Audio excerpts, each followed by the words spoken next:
The courtroom drama kicks off with a bang. The gavel slams, and the judge calls the room to order, signaling the start of a high-stakes case, Sutton versus Smith. Introductions fly around as the room buzzes with anticipation, setting a serious, yet slightly nervous tone for the proceedings. The truth is just itching to jump out as the testimonies gear up to begin. Hello, Your Honor. Hello. This case is Sutton v. Smith. Thank you, Ron. Good day, everyone. Miss Sutton, you say you believed you were in an exclusive relationship with Mr. Smith until you got pregnant and discovered he was living a double life. You say the defendant has denied your daughter, Haley, and you are in court to prove he is your child's father. The allegations hit the floor like a dramatic thunderclap, setting the stage for what promises to be an explosive session. Ms. Sutton steps up, her resolve steelier than a frying pan, claiming Mr. Smith has been juggling lives and outright denies fathering her daughter, Haley. She's all in, poker-faced, and determined to expose his paternity in court. The atmosphere crackles with tension. This is clearly more than just a minor dispute. Just when you think it's maxed out on intensity, it ramps up even more. Mr. Smith, you and your mother say Miss Sutton is a pathological liar whose list of sexual partners extends well beyond just you. You admit to having 2 sexual encounters but say your relationship was anything but exclusive. The plot thickens with a twist juicier than a season finale cliffhanger. Ms. Sutton drops a social media bombshell, the kind that makes everyone's smartphone buzz. She recounts how she found out about Mr. Smith's double life when another lady, thanks to a pregnancy announcement tag, spills the beans about her own romance with him on Instagram. The courtroom's reaction is a mix of dropped jaws and wide eyes. Hold on, because this roller coaster of drama is just picking up speed. By my understanding, when she was pregnant with their daughter, he said he wasn't with her. He said he would just want to be there for the baby, and that was it. Then all of a sudden, when I get pregnant, he's with her. So is that true, Mr. Smith? No, ma'am, that is not true. What is your side of the story? Tensions skyrocket as fidelity becomes the million-dollar question. Mr. Smith throws back accusations like a boomerang, hinting Ms. Sutton wasn't exactly the poster child for monogamy. Ms. Sutton fires back, passionate and fierce, asserting that Kaylee could be Mr. Smith's twin, especially if you look at their foreheads. The exchange gets fiery, really cooking with gas now, as personal digs fly left and right. The emotional stakes are sky high and climbing. So you knew for a fact she was sleeping with other people? Yes, yes. Were you, Miss Sutton? No, you've been denying my baby from day one. When she looked just like you, ain't nobody in my family got no big forehead like that. That baby look just like you. Even your partners on the street on Fabric say that she look just like you. Emotions explode like a volcano. Ms. Sutton shares the struggles of her pregnancy, painting a picture of her solo journey with only her mom as her sidekick. The weight of her story hangs heavy in the air, palpable and poignant. What's coming next? Grab your tissues. It's a real heart-tugger. She tried to give me a free DNA test. And you tried to give me a free DNA test? Child support. He did not show up twice for a DNA test. So what that's saying about you? I was a man, if I know a baby wasn't mine, I'll be the first one up there to take a DNA test. Point blank, you is so ghetto, you so ghetto and so this messy. ain't got nothing to do with you. I didn't see with you. Messy like No, that, because this is between me and you. I don't have my mother standing here because my mama ain't got nothing to do with it. Family drama adds a spicy twist. The Smith clan wades in, slinging mud about Ms. Sutton's allegedly questionable liaisons with other family members. The verbal sparring intensifies, unearthing a tangled mess of accusations and family feuds. The judge has his work cut out for him, trying to herd these emotional cats. Brace for more fireworks in the next round of exchanges. She has slept with one of my family members, both of her baby daddies, and when I was staying with Miss Sutton, I came home and caught her in bed with one of them. Okay. And at the same house she said that's supposed to be mine. Hold on. Just recently, she just stopped fooling with one of my family members' husband. Okay, but the lease is in And my this name, ain't isn't it right? Miss Kylie. If I can have somebody on there Monday, Tuesday, Wednesday, Thursday, Friday, I pay that rent. Inside their stormy relationship, truths start surfacing. Mr. Smith recounts his on and off appearances in Ms. Sutton's life, crediting his jail stints and her financial aid during those times. His admission unveils the undercurrents of manipulation and obligation that have colored their interactions. Buckle up, the emotional roller coaster dives into another loop. We wasn't never in no boyfriend and girlfriend relationship. Yes, we did have a sexual intercourse with each other. Every time I done went to jail, yes, I done called LaQuay. She think that she feel like I'm obligated to stay with her because what she done for me behind the wall. Come on, just because you don't spend that money, that's on you. I just don't want you to start a sentence with every time I go to jail. Cause he done went, Your Honor. Heartache and exasperation spill over. Ms. Sutton lays bare her sorrow, witnessing Mr. Smith playing Dad of the Year to his other kids while ignoring their daughter. Her testimony cuts deep, echoing throughout the room and striking chords with the audience. The narrative builds towards a crescendo with the much-anticipated DNA results on the horizon. Because she's screaming at the top of her lungs, trying to be heard, and I want her to know I'm listening. Does for all his other kids, but don't do for mine. That's what I want to know. He does for all his other children, don't do for mine. You know how hurtful that is. On social media and Facebook, his other baby mama tagging me of him holding his daughter and don't even want to take a picture with mine. a bittersweet resolution unfolds. The DNA results are in. It has been determined by this court. Mr. Smith, you are the father. Oh, thank you after 3 see my baby? years. Everyone, park your butts. With a cheeky grin, Judge Lake welcomes all the courtroom warriors to the show. Strap in, folks, because things are about to get juicier than a reality TV marathon. Hello, Your Honor. Hello. This is a case of Mask Muriel versus Redmond. Thank you, Jerome. Good day, everyone. Mr. Muriel, you and your sister have petitioned the court to order a DNA test to prove that you are not the father of the defendant's 18-month-old son, Zadrian. You have always believed you are not the father and are hoping the court grants you the test so you can prove your cases. Buckle up, buttercups, because Mr. Muriel just dropped a DNA test bombshell. He's here with his sister, petitioning for a test to prove he's not the daddy of little Zadrian, an 18-month-old bundle of chaos he swears isn't his. The court's drama meter is about to break. Did you believe the child was yours at the time? No. You did not? No. And so, okay, so you got opportunity and it was time to sign the birth certificate. You went and did it, why? Because I felt very pressured. Like, everybody's sitting there looking at me as far as, like, her But family. his mom was there telling him the baby looked just like you. Ain't no denying this baby. Was your mother present at the birth, Mr. Muriel? No. Now watch as Judge Lake turns into a detective, piecing together the love puzzle with a timeline sharper than a double-edged sword. They're doing conception math in court to figure out if Mr. Muriel could be the father. Spoiler alert, it's about to get weirder. Let's try to figure out the actual date of conception. Zadrian's date of birth is what? September 16th. I got the year and the date mixed up, okay? Yeah, Why does your it's brother know okay. my son's birthday if that's not his baby? Why'd he sign my birth certificate and get But the why middle is he name still if it's not his questioned baby? after he signed it? Men, if they sperm with what they Okay, do, lady. You can cut the anticipation with a knife, or maybe a spork for dramatic flair. Judge Lake decides it's time to bring science into the mix, ordering a DNA test to slice through the drama. Everyone's on the edge of their seats, and if you listen closely, you can hear the popcorn munching. Before I give my judgment as to whether or not the evidence to order a paternity test, I want to hear more facts that relate to the doubt in this case. She got caught with a whole nother dude. Pulled up to one of my boys' house. I leave there. I see her vehicle in the neighborhood she's never in. I pulled my car back to wait. Basically, I watched. I sat and watched whose house she was about to come out with. I don't know whose house this is, and I'm trying to figure it out. and she wasn't answering the And phone. she wasn't answering the phone or text messages. The courtroom is as silent as a mime convention as they wait for the DNA results. The tension could be sliced with a plastic butter knife. The judge gives the floor one last time for dramatic speeches before the big reveal. You'll want to record this for your grandkids. In our last court session, I found that there was sufficient evidence to warrant the ordering a paternity test. Since that time, you have submitted to DNA testing, and I have those results here for you today. Boom, the DNA results are in. Has been determined by this court. Mr. Muriel, you are the father. The episode starts with a bustling courtroom as attendees are prompted to grab their seats. There's a friendly exchange of hellos and how-to-yous between the judge and the crowd. The case on deck is Smith v. Manning, featuring Ms. Smith, who's thrown into a whirlwind of doubt about the paternity of her granddaughter, Nala. Mrs. Smith's son, Nafi, was claimed to be the father by Ms. Manning, but he had passed away before Nala's birth. Buckle up, because this drama escalates faster than a popcorn kernel in a hot pan. Hello, Your Honor. Hello. This case is Smith v. Manning. Thank you, Ron.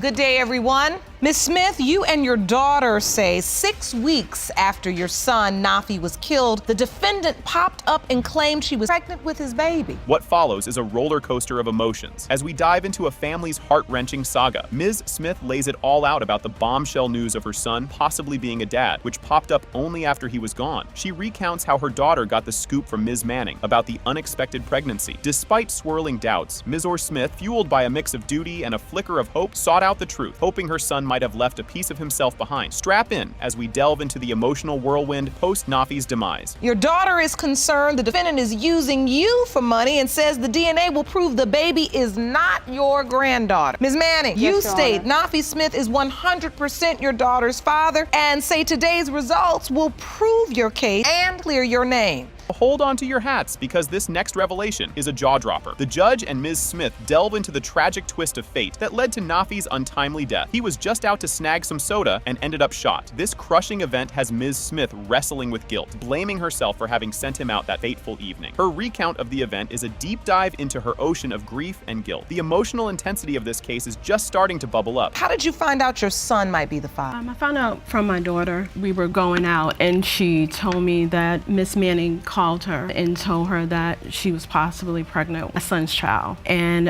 then I contacted Miss Manning to meet with her so that I can talk to her. I've seen Miss Manning in the past, with my son, but when I asked him about it, he said that she was just his friend. The courtroom atmosphere is electric as Ms. Manning stands her ground. Ms. Manning passionately defends her claim, insisting that Nafi was indeed the father of her child, and she's visibly shaken by the doubts cast on her daughter's paternity. She recalls how she broke the news to Mrs. Smith soon after discovering she was 6 weeks along. The court hangs on every word as Miss Manning details the initial shockwaves and conversations that followed the pregnancy news. Stay tuned as the family dynamics continue to unravel. And I'm very sorry for your loss. Yeah. May I ask what happened? On November 8th, 2013, we were watching football. It was a Thursday, ordered pizza, got everything except for the soda. I'll go to the store. I was like, it's okay, I don't really need it. And he was like, no, I'll go. And then my daughter got a call that someone said that he had been shot at the corner. Oh my goodness, I'm so sorry. And then we rushed to the hospital and he died at the hospital. As the emotional roller coaster climbs, witness a family tangled in a web of uncertainty. Ms. Manning and Ms. Smith recount their first few interactions post-pregnancy bombshell. Mrs. Smith shares how she stepped up to attend prenatal appointments with Ms. Manning, showing her commitment to her son's potential offspring, despite her overwhelming grief. This segment paints a vivid picture of the complex emotions and actions spurred by the slim hope of a connection to her late son. What unfolds next might just flip the script. Did you receive this news? It was early in the pregnancy because I actually went to her with her and her family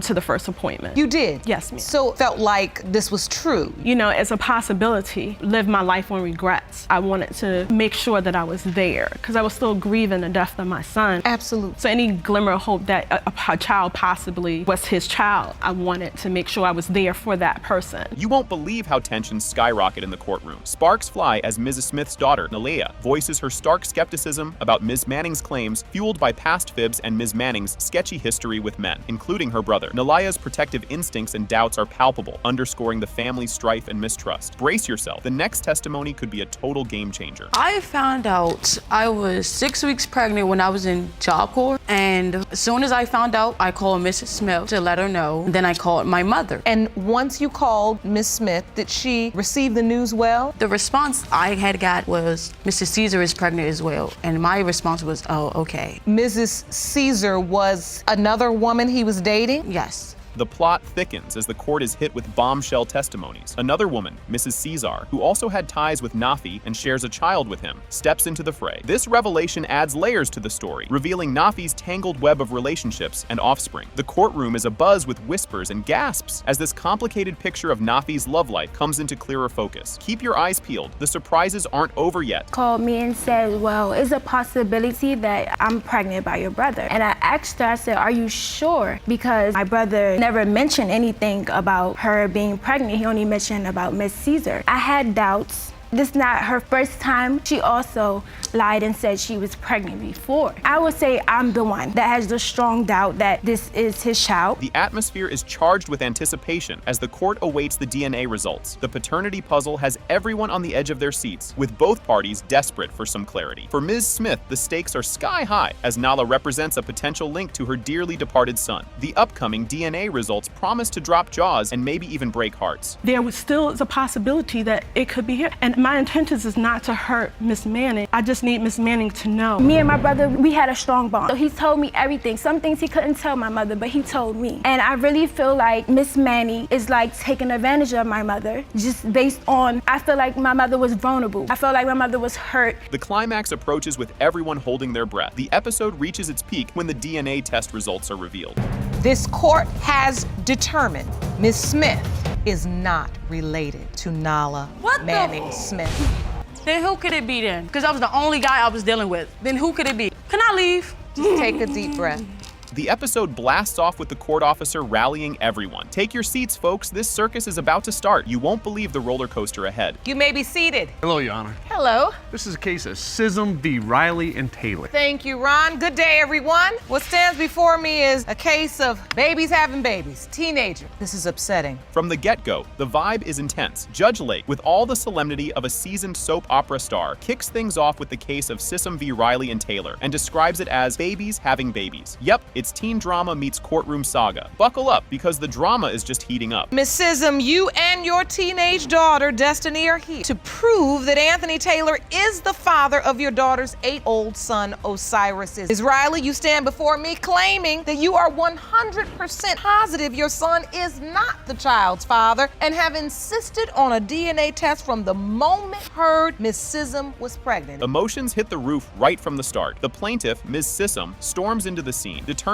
to prove that Anthony Taylor is the baby daddy of her daughter, Destiny's 8-month-old son, Osiris. It's all about securing that paternity declaration for little Osiris's future. Strap in, the emotional roller coaster is just leaving the station. I lost my dad when I was 2. I know what it's like not to have a father. But I'm not here because of me. I'm not here because of Destiny. I'm here because of Osiris. Destiny, you truly believe Anthony is this child's father? Yes, sir. You've changed the course of your life by having this. Yes, sir. The courtroom's emotional thermostat hits a new high. Marilyn, a relative loaded with empathy, chimes in about her own dadless childhood, stressing the crucial need for a father figure for Osiris. The suspense is building, and you just know something big is about to drop. When I would call Destiny on her cell phone, she'll say she's at her friend's house. So that's what I was believing. She was sneaking at my house. She was coming over here lying, conniving, saying, I have a 14-year-old daughter at home. Sneaking over there, hollering about she was coming over there to see my daughter. As the temperature in the room spikes, the verbal sparring begins. Accusations fly like pies in a food fight, painting a vivid picture of a family at war over paternity and pride. Chaos reigns until the judge steps in. That's a lie, Your Honor. My son was going to school. How are you going to tell me what's a lie? Because Your Honor, having sex in her house. You didn't even care where your daughter what was type at. of parent is she? If she gonna kill them, Hold on. hold on. Let's get some order, ladies. Judge Lake tries to steer the ship through stormy waters. Amidst the bickering, she's the voice of reason, trying to keep the peace and focus on what's best for the child. You won't believe the bombshell about to be dropped. You all saying the same thing, blaming the opposite child. They had a plan. Destiny was gonna say, I'm going over to visit my friend. Right. But really the whole time, She having sex with your son. The reason why we're here is to get down to the bottom of if this child is really your grandchild. Because I know you want to know that. Boom, secrets explode with Destiny admitting to those secretive sleepovers at Anthony's, hinting at more than just movies. The courtroom's reaction, nuclear. Where were you and Anthony having sex? In her house? While Miss Riley was home? Yes, Your Honor. She knew I was there because I get off work. Anthony would be like, my mom says you can come over. And I say, okay. I would go over there. I would come in, say, hi, Miss Brenda. She say hi. We go upstairs. I spend the night. She don't say nothing about it. You spend the night at the house? Yes, Your Honor. In Anthony's bed? Yes, Your Honor. Plot twist. Destiny recalls the exact moment she found out she was pregnant and the intense chat with Anthony, who went from financially freaked to legacy leaver in a heartbeat. The drama intensifies from here. I ended up throwing up. Anthony said, you should go to the hospital because I think you're pregnant. I went and they said I was pregnant. When I found out, I went to her house, and when I walked through the door and I had my papers, she said, let me guess, you're pregnant. I said, yes. At first, Anthony, he didn't want Osiris. He said, we should wait. And then he was washing dishes. He was like, we should just wait to have a baby because I'm not stable. The tension could be cut with a knife as Anthony finally makes his grand entrance to drop some truths. His claim of paternity adds another layer to this already complex family lasagna. Grab your popcorn because his words are about to shake things up. Please escort Anthony into the courtroom. I think I got it. Woo! Anthony, we have had a heated court session today concerning Osiris. Look at me when I'm talking to you. Do you believe you are Osiris's biological father? Yes, I do. Judge Lake isn't just there to pass judgment. She's dropping life lessons like hot mixed-a-piece. She schools Destiny on personal responsibility and the risks of putting love over future prospects. The courtroom's response to the imminent DNA reveal, electric. We're here now. Osiris is here now. You all are kids. You all know what the world you're doing. The rationale is so irrational, it's scary. I get the reason, but the immaturity and the lack understanding in which you approach this entire situation, we gotta do better. The verdict drops. Anthony is. It has been determined by this court. Mr. Taylor, you are his father. I want to see him now. Now I told Taking care of them. And here we go, folks. The courtroom is buzzing as we dive into the drama of Murray versus Gerald Donaldson. Our man Jerome, the trusty bailiff, kicks things off with a tale of baby Anaya's mystery daddy. It's about to get spicy, so don't wander off. Ms. Harris, you have been caught in a love triangle. There are 2 men in court today claiming to have fathered your 18-month-old daughter, Anaya, your current boyfriend, the plaintiff, Mr. Murray, and the defendant, your ex-boyfriend, Mr. Donaldson. They are both in court today to prove paternity. Boom! Ms. Harris spills the tea on her bumpy ride with Mr. Donaldson. She paints him as the guy who was all doubts from day one, pretty much leaving her to deal with the baby bumps alone. But wait for it, because she's just getting warmed up. From my understanding, we was dating, but then when I got pregnant, he told me he had feelings for another girl. He told me that he didn't want to be with me, so I was basically alone during my pregnancy. He was there during the baby shower, and he came to the hospital with his mom. Here comes Mr. Donaldson, throwing shade all over the place. He thinks Ms. Harris was trying to tie him down with a baby story right as he had his eyes on someone else. Ooh, it's getting hot in here. You tell him you're pregnant, and he accepts that you're pregnant and it's my baby. Well, he didn't believe I was pregnant. You didn't believe she was pregnant, Mr. Donaldson? Not at the beginning.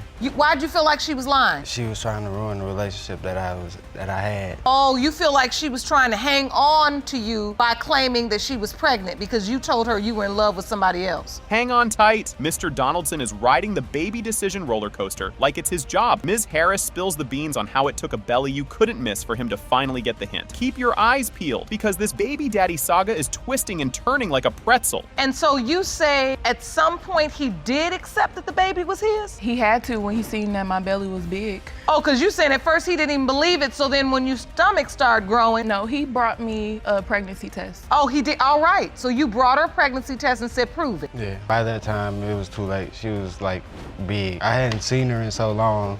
Just when you thought it was all about the parents, in swoops Mr. Donaldson's mom, totally clueless about possibly being a grandma. Imagine showing up to a family gathering and finding out you might be getting a grandkid. Could dinner get any more awkward? And your family has accepted the baby? Yes, but when all of this started, we just backed away from the whole situation because it was getting a little messy. At what point do you start having doubt? The thing that really changed my mind is when my mother went to pick the baby up and saw Fred. Mr. Murray, why do you believe you could be the biological father of this child? One day I was on Facebook and I got a message, and he told me that the baby could possibly be mine. Enter Mr. Murray, suddenly smack in the spotlight as possibly Anaya's real dad. Thanks to a sneaky tip-off from Mr. Donaldson, he's now rethinking his entire life. The tension is so thick you could cut it with a knife. Stay tuned, because this suspense is just too good to miss. So you did sleep with Mr. Murray? Yes. While you were in the relationship with Mr. Donaldson? Yes. Let me try to understand all this. Mr. Murray, what do you remember? She was in a relationship with Mr. Donaldson at the time. But you all ended up having a sexual encounter during that time?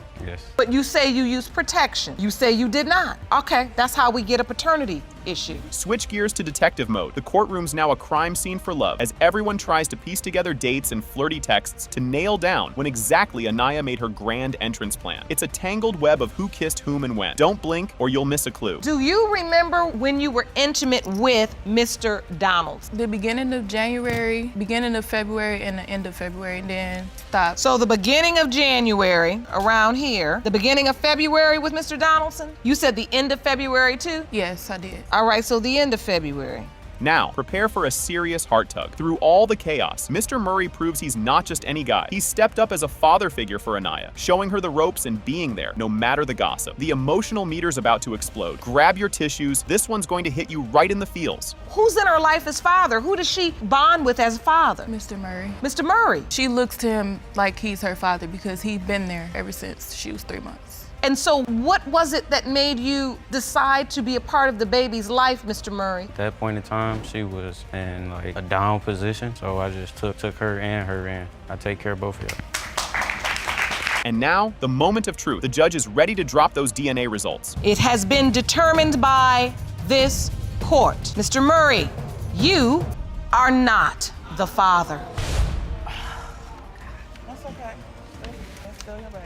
The courtroom buzzes with anticipation as Judge Lake calls the session to order. The case of Webster versus Ware kicks off with some serious courtroom drama vibes. Judge Lake greets everyone, and Ron, the court clerk, is thanked for his help. The atmosphere is formal, but you can cut the tension with a knife as the session gets underway. Everyone's on the edge of their seats, ready for the courtroom action to unfold. This is the case of Webster v. Ware. Thank you, Ron. Good day, everyone. Ms. Webster, you recently learned shocking news that Myron Smith, the man you believe to be your dad and who paid child support for you, may not be your biological father. Now you've dragged the defendant, Mr. Ware, to paternity court to prove that he is your father. Ms. Webster throws down the gauntlet, ready to stir up some family secrets. She's dragged Mr. Ware to court to prove he's her dad. She's betting all her chips that today's DNA results will back her up. The tension in the courtroom climbs as the stakes of the DNA test are spelled out. Buckle up, because this emotional roller coaster is just getting started. Mr. Ware, you admit that you had a relationship with Ms. Webster's mother around the time of conception, but say for the past 40 years, you were told Mr. Smith was her father. So Ms. Webster, tell me why you now believe Mr. Ware is your father. Your Honor, I worked in a beauty salon with some of his relatives, and they always kind of had something against me. Just when you think you've seen it all, a cousin throws in a curveball about chuckles. They suggest Ms. Webster shares a chuckle so unique with Mr. Ware that it could be a genetic giveaway. This lighthearted evidence adds a personal touch to the proceedings, blending humor with the family drama. The chuckle comparison unexpectedly becomes a key piece of the puzzle in this familial mystery. Let's see how this laughable evidence plays out. You chuckle like him. She said if I close my eyes and you both chuckle, you wouldn't know the difference. Really? I had a baby book for a long time, and I never really started putting things together until the blood type wasn't the same. And I'm looking in the baby book, relatives of Mr. Ware's family that signed in when I was born, they bought gifts. There was an address. Really? Mr. Ware steps up with a story that throws a wrench into the works. He shares his version of the relationship timeline with Ms. Webster's mother, explaining why he thinks he's not the dad. He details the geographical and timing challenges that make him doubt his paternity, introducing a dose of skepticism about the mother's story. Hold on to your hats, because this timeline tangle is about to get even more tangled. Because at the time when her mom and I were dating, she was in between two cities, Louisville, Kentucky and Dayton, Ohio. She would spend months there and months here. When she became pregnant, she explained to me that she was and that it was another man's child. Amidst the legal jargon, a spiritual twist turns the court into a scene straight out of a movie. A poignant moment unfolds as Ms. Webster recounts visiting Mr. Ware at his church, seeking divine signs about her paternity. This emotionally charged scene blends faith with her quest for truth, turning the courtroom into a backdrop for a spiritual revelation. The divine intervention moment will have you wondering what the heavens will reveal next. We went to visit him at his church. I knew who he was, but he didn't know who I was. I just been praying, that I find out who my father is. There's things in my life, there's roadblocks and stumbles I've been going through. There's things goals I'm achieving, and knowing who my father is one of them. And I came to the Lord. I went to the altar. They had altar call, and I went up and I just prayed that God give me a sign to reveal. I'm praying and I'm nervous, but I just felt this energy. And when they asked for the prayer warriors to come out, Mr. Smith brings in the big guns with his military alibi, challenging the conception timeline like a pro. He testifies about his service days and the timeline of his relationship with Ms. Webster's mother, reinforcing his belief that he isn't the biological father. His military precision brings a strategic element to the case, emphasizing the importance of timing in this paternity puzzle. Gear up, because the plot is about to thicken. We're gonna go right up here to the witness stand. Thank you for joining us, Mr. Smith. As you know, we're here discussing the paternity as it relates to Ms. Webster. You have been paying child support. Yes, I have. But you don't believe you're her biological father. No, I don't. I can tell you why. Hold the phone. Here comes the DNA result no one saw coming. It has been determined by this court. Mr. Ware, you are not her father.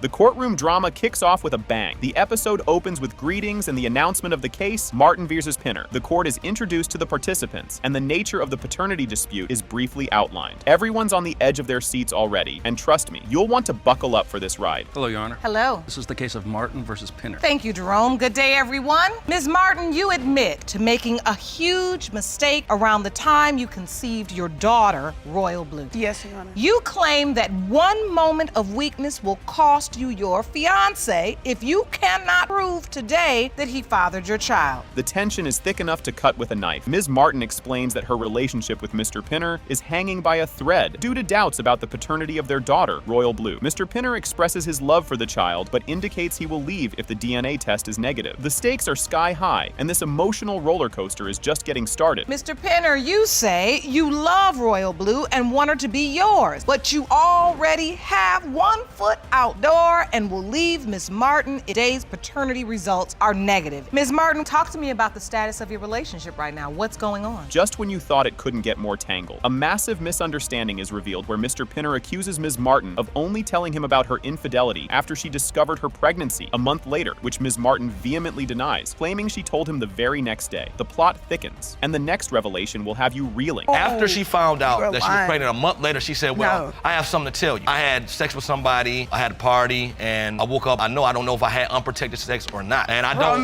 really know. And I asked her, I said, who do you have sex with? Blank man? How do you not know who you slept with? That's just, to me, I told you it was drinking and everything that's involved. Irresponsible. That's very irresponsible as a mother. I did not tell you. I told you that very next day. No, you did. The plot thickens as they delve into the timing of the events. The judge asks about the timing of the sexual encounter in relation to the conception date of their child, Royal Blue. Both agree that the dates closely coincide, adding to Mr. Pinner's uncertainty about his paternity. Just when you think you've heard it all, the drama escalates even further. And when you think of the window of conception, does this incident fall near that window? Yes, ma'am. I had sex with him probably 2 days after the fact that I told him that, and it all falls in about the same time. How soon after that was Royal Blue born? She was born June 19th of 2015. Conception day was about October the 15th. That's what the doctor had gave me, which I told him I've shared every information. So if the doctor told you the conception date was October 15th, what date was the party? 13th, maybe? Can you feel the courtroom buzzing? Judge Lake dives into the messy consequences of the tit-for-tat behavior between the couple, emphasizing how such actions lead to compounded mistakes and heightened resentment. Her words cut deep, and as the tension mounts, prepare for an explosive turn of events. She moves to a different state, following behind you. When she gets there, you still out and about doing things. Then she get mad and get upset and decide, you know what, now I'm gonna try to go tit for tat. He out partying, he out hanging out, I'll start partying. We hear this too much. Now, thing I tell women all the time, we lose the tit for tat every time because you lose your senses and you do something stupid and you get pregnant. Yes, ma'am. Everyone holds their breath for this one. The tension reaches a peak as both parties await the DNA results. It has been determined by this court. Mr. Pinner, you are the father. Oh, boy.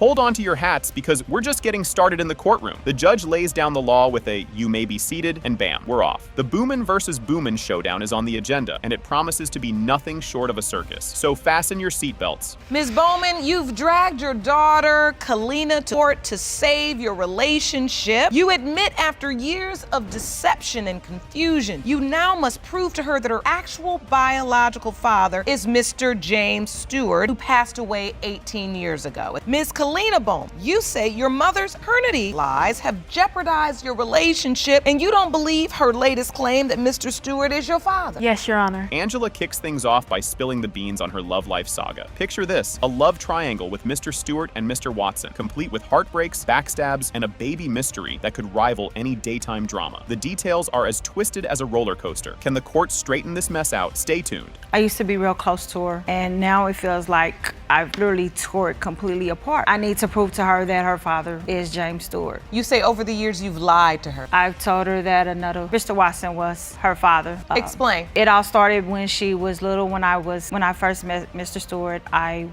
met him at a company that I worked with, and we started working, became friends and everything, real close. We became sexual. It got to where I found out there was somebody else. Up next, Kalina steps into the spotlight, getting real about how her mom's fibs have turned their relationship into a minefield. She's laying it all out there, and the vibe is tenser than a final exam. Brace yourselves, we're diving deeper into the drama. It's been hard because the simple fact, I don't know when she's lying or telling the truth anymore. And so she told you another man was your biological father. Yes, Your Honor. And you believed all these years Mr. Watson was your biological father. So when did you find out that he was not? I found out during the summer going into high school that he was not my father. Now, here comes James Stewart Jr. like a knight in shining armor, ready to defend his dad's honor. He's loaded with a timeline and facts that might just debunk Angela's story. Is he the family's Sherlock Holmes? Let's find out what he's got up his sleeve. And then when I was able to go back around that day, she was like, oh, he might not be your father, and it's a possibility that James Stewart is your father. And I was confused because all these years you told me that Mr. Watson was my father. Then when we went to go take the test, when the test results finally came back and didn't know what to think, and I read the results even though she told me not to. But Angela isn't backing down. She fires back, adamant that James Sr. was in the picture when Kalena was cooking in the oven. The air is thick with tension as her stories collide. Who's the daddy? The courtroom is itching for the truth. You claimed in your testimony that you were working with Mr. Stewart's father at this place when Kalena was conceived. So your assertion, Mr. Stewart, is that that doesn't add up. Doesn't add up to me, really doesn't. Because your father quit this job in 1994. That's actually Early a lie 94. because he actually stopped working at that restaurant in February of '95. He would come in, do his shift or whatever. Then there was times that he wouldn't come in because he was a manager. He had me. I was right up under him as an assistant manager. Just when you think you've seen it all, Angela drops a bombshell. She faked a paternity test to keep Mr. Watson around. The crowd's jaws hit the floor. The drama meter is off the charts. What next? A twist in the DNA tale? In Miss Watson's mailbox, Miss Bowman? Yes, I did. I did it because at the time, Mr. Watson, when I got back in a relationship with him, we sat there, we talked and everything. It was all discussed out. What do you mean it was discussed? It was discussed that Kalena was his daughter. So you just created this? This letter is just a lie? Yes, ma'am. She's saying in court today, ma'am, Miss Watson, that this is not an official letter. This is something that she just wrote and typed up. It's D-Day and the courtroom DNA result day. That James Stewart and Kalena Bowman are related.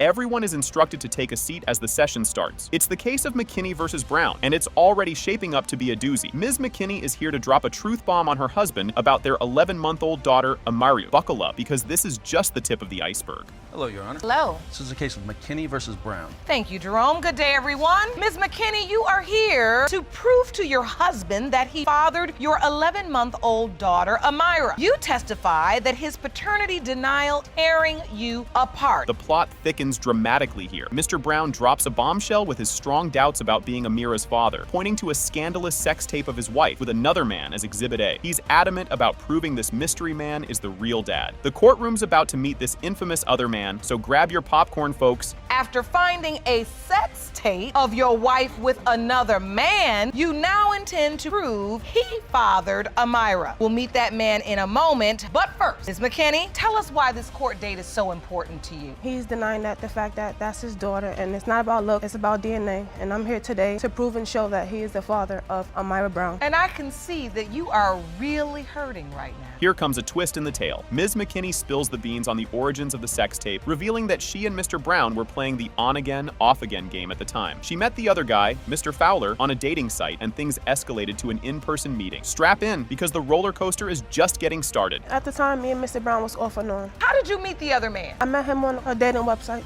We started talking online, and then I finally met him in person, and he came to my house. So how often were you sexually active with this man? 10 times. And now, Mr. Brown, you believe this man is the father.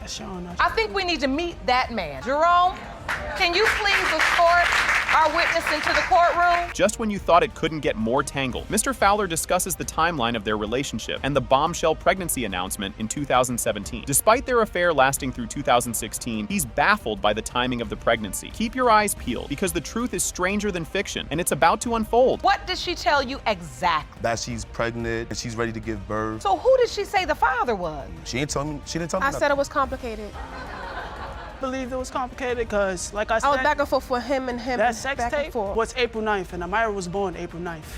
Did that math add up? No. When were you intimate with your wife, Miss McKinney? When were you intimate with her? The year of 2017, I'll say we got back together in April. Hold on to your hats for this roller coaster of emotions. The judge attempts to piece together the messy timeline as Mr. Brown recalls his bittersweet reaction to the pregnancy news, plagued by doubts due to Amira's appearance not matching his. The suspense is building, and we're inching inching closer to those jaw-dropping revelations. Did you know she had been intimate with another man? Yes, I did.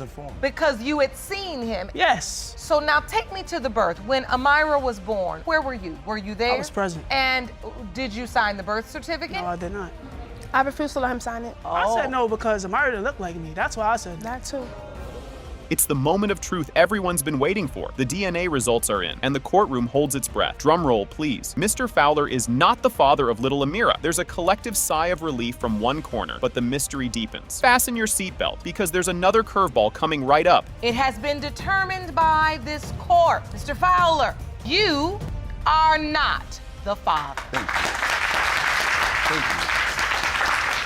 Just when you think you've seen it all, there's more. Another envelope surfaces, cranking up the suspense to new heights. It has been determined by this court. Mr. Brown, you are not the father.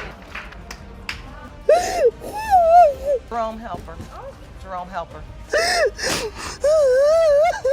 Miss McGee strides into the courtroom with a mission, petitioning for a DNA test to prove to Mr. McGee, her estranged husband, that he is undoubtedly the father of her 4-year-old daughter, Serenity. She's not just here to play. She lays out her struggles over the past 4 years, raising Serenity solo, diving into the financial and emotional challenges with the finesse of a seasoned soap opera star. Mr. McGee, on the other side, throws in his 2 cents, denying paternity and attributing his doubts to Miss McGee's alleged infidelity. This courtroom drama is hotter than your morning coffee. Ms. McGee, you have petitioned the court for a DNA test to prove to your estranged husband, Mr. McGee, that he is in fact the father of your 4-year-old daughter, Serenity. Yes, Your Honor. You claim your husband vanished 4 years ago after the birth of your child and has denied fathering your daughter. Mr. McGee, you say you wanted to be a family, and that's why you married Ms. McGee. That after Serenity was born, your wife cheated on you, and that you may not be the father of the child. Hold on to your hats, because Mr. McGee isn't here to play victim. He recounts a pivotal moment of doubt when he found a text from another man on Miss McGee's phone during a post-Super Bowl sleep asking about his baby. Imagine the plot twist in a telenovela. That's the level of drama we're dealing with here. The courtroom's buzzing, and you'll want to stick around for the next chapter. We were drinking and stuff. She ended up falling asleep. Sitting on the edge of the bed, her phone ended up going off. Pick it up. I'm going through the messages. I see a message in there from another guy talking about how's my baby, referring to Serenity. So that was like the first indication they think that somebody else is the father. Then I'm looking through pictures. She got naked pictures of showing other men genitalia. She's supposed to be my wife, but this not me. We both were committing adultery with each other. He was cheating on me, I was cheating on him. Enter stage left, Miss Justice, Miss McGee's mother, who seems to have borrowed her allegiance from a daytime drama because she sides with Mr. McGee. She boldly asserts her disbelief in his paternity based on her own observations of her daughter's colorful love life. As the plot thickens and the audience's jaws hit the floor, you know this family feud is far from over. Her mother told you you are not Serenity's father. Yes. Who is she to sit up here and tell you that you're not my child's father when the last time I recalled it was me, you, and a van? Now wait a minute, Mr. McGee, let's stop right there. You say her mother told you that Serenity is not your biological child. Yes. Now what I can see from the court papers, her mother is here. Miss McGee's mother into the courtroom.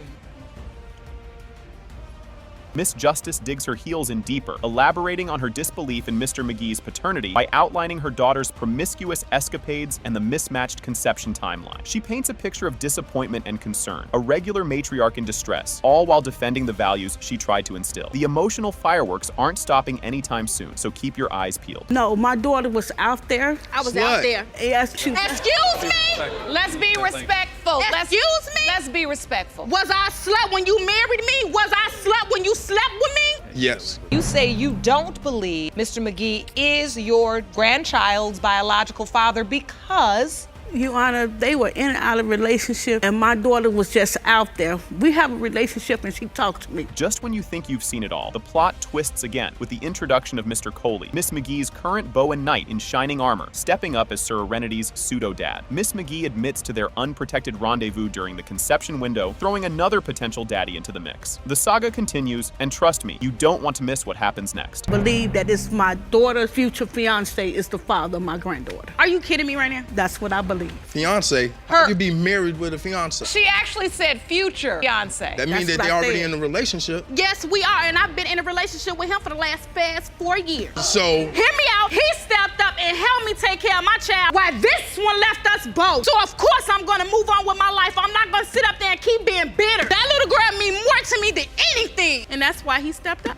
The courtroom holds its breath as Judge Lake unveils the DNA test results. Drum roll, please. The biological father is Mr.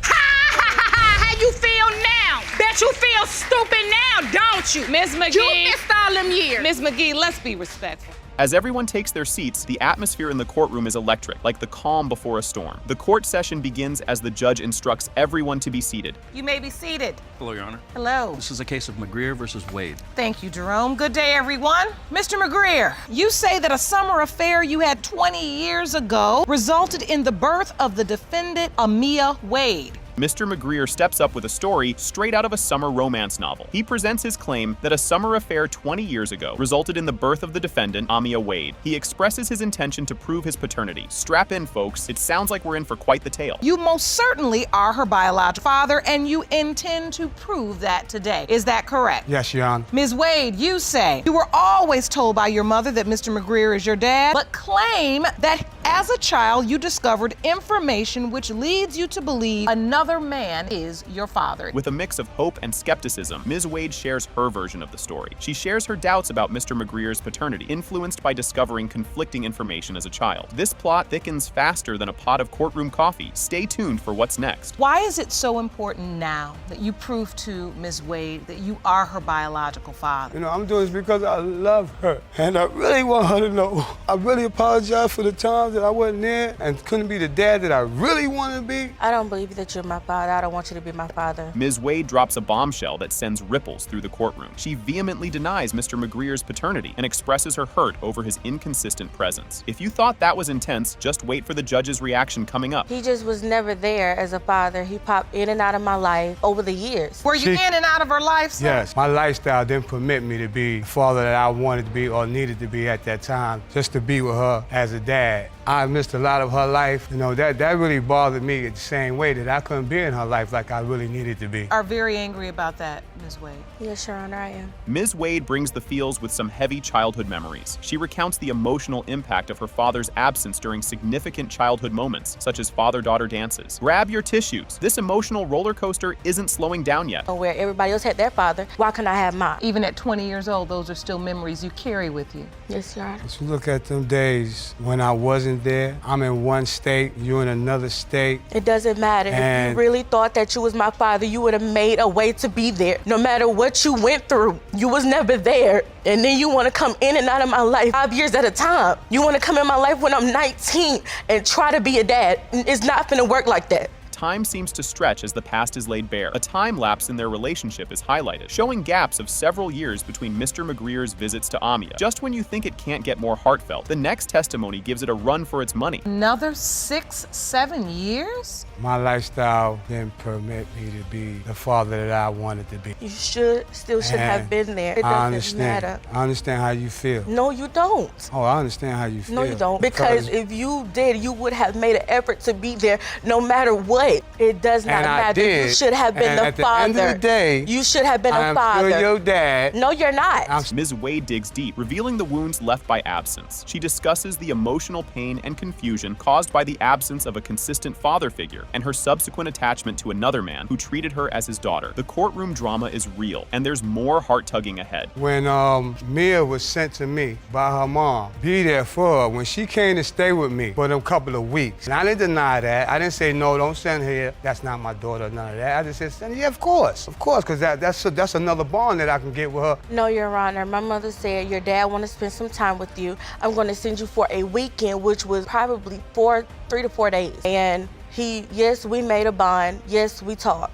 Mr. McGreer stands firm in his belief, adding a dash of certainty to the mix. He insists that he never doubted his paternity and expresses regret over his choices. Just when you think you've heard it all, the emotional outpouring is about to reach new heights. By the time he got back in touch with me and came back down to Greenwood, I had already had Amia. Amia was about 2.5 months old the first time he actually seen her. Things just didn't work out, and I actually gave him an ultimatum. I actually told him, it's either me and your daughter or it's your lifestyle, and he chose the lifestyle. Do you have any doubts that she was your biological daughter? Not at all. Amia's testimony tugs at the heartstrings with a story of unkept promises. Emotional testimonies continue as Amia discusses broken promises and the long-term emotional effects of her father's absence. Hold on to your seats because the emotional truths are about to come flooding out. He made so many promises that he didn't keep. When I was 13, promised to get me a whole new wardrobe of clothes for school. I had to go to school with the same clothes I put last year, and that resulted into me being bullied. As a result, I think that was his fault.